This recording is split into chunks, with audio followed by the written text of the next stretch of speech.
Good morning student. आज हम पढ़ेंगे हिंदी का पाठ 3 जिसका नाम है अप्पू के 2.5 साल। इसके लेखक हैं सत्यजीत राय। सत्यजीत राय का हम जीवन परिचय पढ़ेंगे। इनका जन्म सन 1921 में कोलकाता पश्चिम बंगाल में हुआ। इनकी प्रमुख जो रचना है फिल्में हैं अपराजित, अप्पू का संसार, जल सागर, देवी अरुणाचल, चारुलता, महानगर, गोपी, गायन, बाका, बायन, पथेर पंचाली है जो वह बंगाली भाषा में है, शतरंज के खिलाड़ी, सदगति, हिंदी। इनकी जो प्रमुख रचना है प्रोफेसर शंकु के कारनामे, सोने का किला, जहांगीर की स्वर्ण मुद्रा, बादशाही अंगूठी आदि। इनके प्रमुख सम्मान है जो फ्रांस का लेजर डी ऑनर, पूरे जीवन की उपलब्धि का ऑस्कर और भारत रत्न सहित फिल्म जगत का हर महत्वपूर्ण सम्मान मिला। इनकी मृत्यु सन 1952 में हो गई। भारतीय सिनेमा को कलात्मक ऊंचाई प्रदान करने वाले फिल्मकारों में सत्यजीत राय अगली कतार में हैं। इनके निर्देशों में पहली फीचर फिल्म पथेर पंचाली बंगाल भाषा में 1955 में प्रदर्शित हुई। उसने राय को अंतर्राष्ट्रीय स्तर पर प्रतिष्ठित प्राप्त करने वाला भारतीय निर्देशक बना दिया। उनकी फिल्मों की कुल संख्या 30 के लगभग है।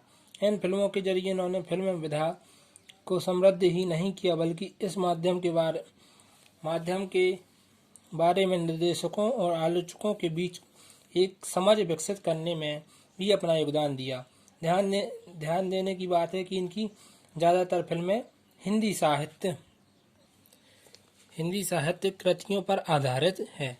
अब हम पढ़ेंगे अप्पू के 2.5 साल पाठ का रूप बड़ा होने के कारण इसका हम सारांश समझ लेते हैं। अंतर्राष्ट्रीय स्तर पर प्रतिष्ठा प्राप्त करने वाले भारतीय फिल्म निर्देशक सत्यजीत राय की पहली फीचर फिल्म पथेर पंचाली बंगाली भाषा में 1955 में प्रकाशित हुई। इनकी शूटिंग 2.5 साल तक चली। इसी कारण इस संस्मरण का नाम अप्पू के 2.5 साल रखा गया, जिसमें पथेर पंचाल फिल्म के अनुभव का अति सरल भाषा में वर्णन करते हैं।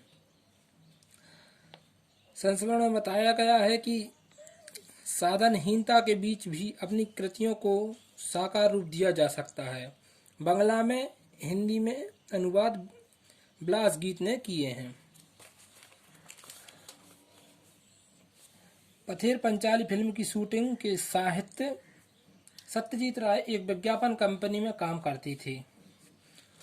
नौकरी के काम से फुर्सत मिले और पर्याप्त पैसे होने पर शूटिंग जारी करती थी। जब उनको तनख्वाह मिल जाती थी तो वह शूटिंग का काम चालू कर देते और तनख्वाह के पैसे बढ़ाए जाते तो वह काम रोक देते। शूटिंग प्रारंभ होने से पहले कलाकारों को एकत्र करने के लिए समाचार पत्र में विज्ञापन दिया। शूटिंग करने के लिए उन्हें कलाकारों को इकट्ठा करने के लिए समाचार में विज्ञापन दिया तथा राय साहब एवेंस की एक बिल्डिंग में एक कमरा किराए पर लिया। उन्होंने एक कमरा किराए पर लिया।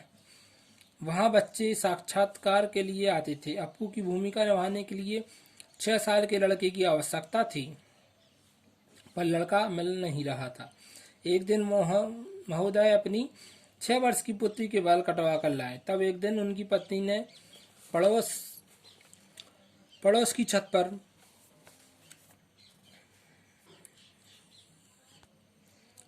छत पर एक सुधीर बनर्जी नाम का लड़का देखा। उनके कहने पर वही लड़का पथेर पंचाली का अप्पू बना। फिल्म का काम 2.5 साल चलेगा इसका अनुमान निर्देशक महोदय को बिल्कुल नहीं था। अतः समय बीतने के साथ आपको डर लगने लगा कि कहीं बढ़ती उम्र के बच्चे बड़े न लगने लगें, पर ऐसा हुआ नहीं। उसी प्रकार इंदिरा ठाकुरन की भूमिका निभाने वाली 80 साल की चुन्नीवाला देवी ने 2.5 साल तक कुशलतापूर्वक कार्य किया। जो 80 साल की थी उन्होंने 2.5 साल तक कार्य किया। शूटिंग कलकत्ता से 70 मील दूर पालसेट नाम के एक गांव में शुरू हुई। अप्पू और दुर्गा पहली बार रेलगाड़ी देखते हैं। यह सीन बहुत बड़ा था, जिसकी शूटिंग कम से कम 2 दिन में पूरी होती। वह रेल लाइन के पास काश फूलों से भरा एक मैदान था। दोनों बच्चे काश फूलों के वन में दौड़ते दौड़ते पहुंचते हैं। सुबह शूटिंग शुरू करके शाम तक सीन का आधा भाग चित्रित हुआ, अतः शेष भाग बाद में शूटिंग के विचार से लौट आए। 7 दिन बाद शूटिंग के लिए वहां गए तो देखा गायों के द्वारा काश फूल खाने के कारण साफ मैदान में शूटिंग न हो सकी। अब उन्हें अगली शरद ऋतु का तक प्रतीक्षा करनी पड़ी। इस दृश्य के साथ धुआं छोड़ती हुई रेलगाड़ी के भी दृश्य लेने थे, जिसके लिए उन्हें 3 रेलगाड़ियों का प्रयोग किया था। अनिल बाबू बैरल में कोयला डालते तो इंजन में धुआं निकलने लगता। इस प्रकार सफेद काश फूलों की पृष्ठभूमि में काला धुआं अति सुंदर नजर आता था। पैसे के अभाव के कारण अप्पू दुर्गा के पालतू कुत्तों के साथ स्थान पर गांव का कुत्ता दिखाया गया, जिसका नाम भूलू था।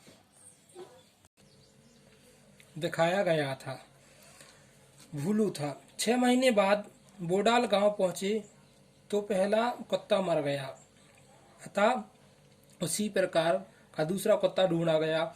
इसी प्रकार श्रीनिवास मिठाई वाले के साथ हुआ। एक बार उसे सामने से दिखाया गया, दोबारा दिखाने के लिए उसकी मृत्यु हो चुकी थी, अतः शरीर से वैसा व्यक्ति होने के कारण पीठ से शूटिंग पूरी की। मिठाई वाले के पीछे अप्पू और दुर्गा को दौड़ना था। बीच में झुरमुट में बैठे भोलू कुत्ते को दोनों बच्चे के पीछे दौड़ना था, परंतु भोलू नहीं दौड़ा तो दुर्गा ने हाथ में मिठाई लेकर कुत्ते को अपने पीछे दौड़ाया। इसी प्रकार वर्ष के एक दृश्य को दिखाया गया। जब बारिश का मौसम था तब पैसे नहीं थे। पैसे इकट्ठे हुए तो अक्टूबर का महीना आ गया, परंतु एक दिन शरद ऋतु में भी वर्षा हो गई। बारिश में भीगती हुई दुर्गा दौड़कर भाई के पास पहुंच गई। इस प्रकार दृश्य पूरा हुआ। बाद में दूध में ब्रांडी डालकर पिलाने से उनका शरीर गर्म हो गया। यह चित्र भी अच्छा था। बोडाल गांव में सुबोधा नाम के एक 60-65 साल के मानसिक रूप से अस्वस्थ व्यक्ति थे। वह फिल्म वालों को गाली देते थे। इसी प्रकार शूटिंग करने वालों के बंगले में एक धोबी था जो पागल था। वह भी कभी कभी खड़ा होकर राजकीय विषय पर भाषण देता, परेशान करता था। पथेर पंचाली की शूटिंग के लिए जो घर चुना वह बिल्कुल ध्वस्त था। उसे ठीक करने में 1 महीना लगा। उस घर के कमरे में साउंड रिकॉर्डिंग भूपेन बाबू बैठते थे। हर शॉट के बाद वे साउंड के विषय में हाँ या ना के द्वारा सूचना देते थे।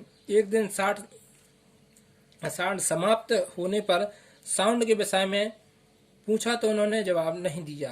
देखा तो कमरे में खिड़की से सांप नीचे उतर रहा था, जिसके कारण भूपेन बाबू डर गए और उनकी बोलती बंद हो गई। वस्तु सर्प था जो वहां रहता था। इतनी बाधाएं होने के बावजूद पथेर पंचाली भारतीय फिल्म के इतिहास में एक अनुपम फिल्म थी, जिसने सत्यजीत राय को भारत रत्न और ऑस्कर जैसा सम्मान दिलाया। धन्यवाद।